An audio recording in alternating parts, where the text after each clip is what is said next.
नमस्कार, सलाम, सत श्री अकाल। क्या भाई? भाई साहब का नाम इमरान भाई ने बोला कि झारखंड से चलकर ज़ेबा खान जी आई हैं। मैं आप सभी को बताना चाहूंगी, मैं झारखंड से तो चलकर आई हूं, लेकिन मैं बिहार की बेटी हूं। मेरे दादा परदादा और पूरा खानदान बिहार से है।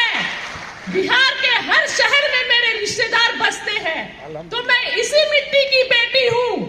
और आप सबकी बेटी बहन आज आप सभी के दरवाजे पर आई है चलकर, और आप सभी से गुजारिश करती है कि जब भी दुआओं के लिए हाथ उठाइएगा तो अपनी इस बेटी को, अपनी इस बहन को मत भूलिएगा।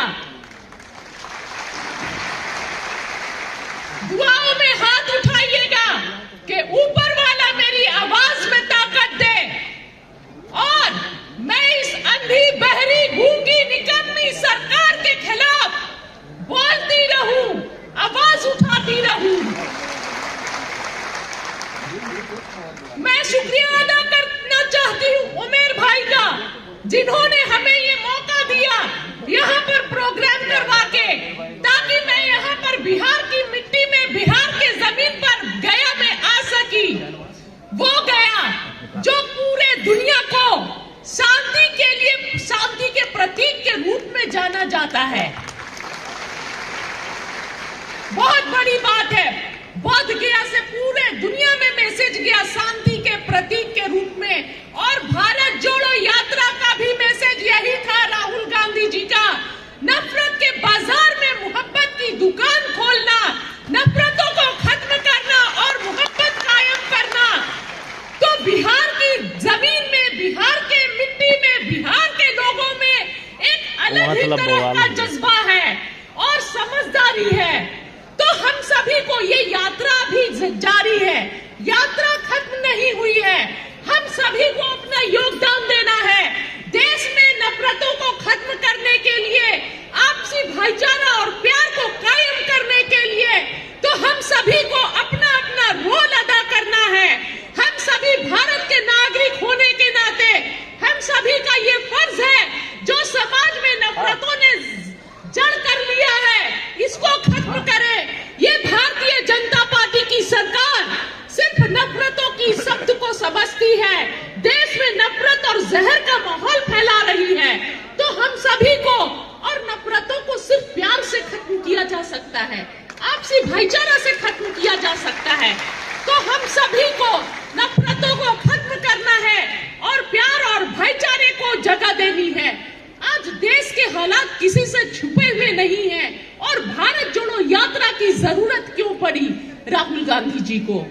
एक तो हम लोगों को पता होगा, जब भी पार्लियामेंट में स्पीच दिया जाता है, माइक को बंद कर दिया जाता है और कुछ वीडियोस को ही कट कर दिए जाते हैं। तो राहुल जी को एक तो जनता से जुड़ने के लिए, और राहुल जी क्या है, जनता तक, जनता की बातों को समझने के लिए और अपने नेता की बातों को जनता तक पहुंचाने के लिए भारत जोड़ो यात्रा निकली। और ये यात्रा कन्याकुमारी से शुरू हुई, वहां से जहां पर समुद्र शुरू हो रहा था और जमीन खत्म हो रही थी, वहां से हमने यात्रा की शुरुआत की। और जिस दिन पहला दिन लगता था कि आज यात्रा शुरू हो रही है, 5 महीने चलने हैं, 141 दिन, कन्याकुमारी से कश्मीर हम कैसे पहुंचेंगे?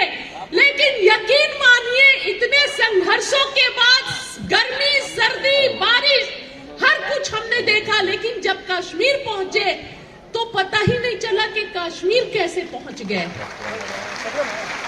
वो कौन सी हिम्मत थी, वो कौन सी शक्ति थी, वो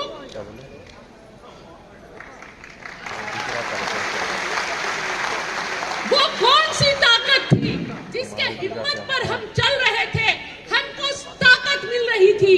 वो लोगों का प्यार था, वो जनता का प्यार था। जब रास्ते में हम चल रहे थे तो जिस तरह लोग खड़े थे भारत जोड़ो यात्रा के इस्तकबाल में, भारत जोड़ो यात्रा के अभिनंदन के लिए, राहुल जी के इंतजार में, वो खड़े हुए लोगों का, वो जो कतार में छोटे बच्चे खड़े रहते थे, युवा साथी खड़े रहते थे,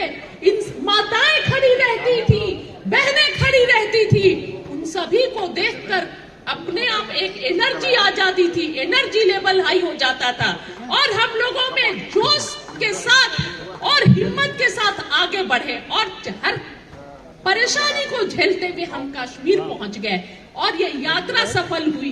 आप सभी को पता होगा, जब यात्रा शुरू हुई थी, भारतीय जनता पार्टी बोलती थी राहुल गांधी तो चल ही नहीं पाएंगे, 2-4 दिनों के चलने के बाद यात्रा बंद हो जाएगी।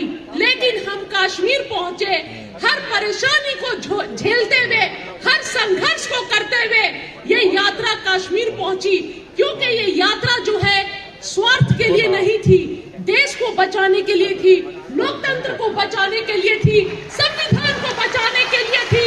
ये देश के पास आखिरी मौका है, आज नहीं जागे तो कभी नहीं जागेंगे साथियों। इसलिए हम सभी का फर्ज बनता है, खुद भी जागिए, खुद भी और दूसरों को भी जगाइए। अभी नहीं तो कभी नहीं, ये आखिरी समय है अपने देश को बचाने का। ये अंधी, बहरी, गूंगी, निकम्मी, निष्ठुर सरकार देश की सरकारी संपत्तियों को बेच रही है, युवाओं के भविष्य को अंधकार बना रही है, मणिपुर से लेकर नूह तक जल रहा है, महिलाओं की अस्मत को लूटा जा रहा है।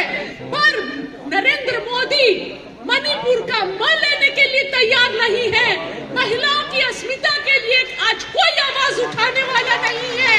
इसलिए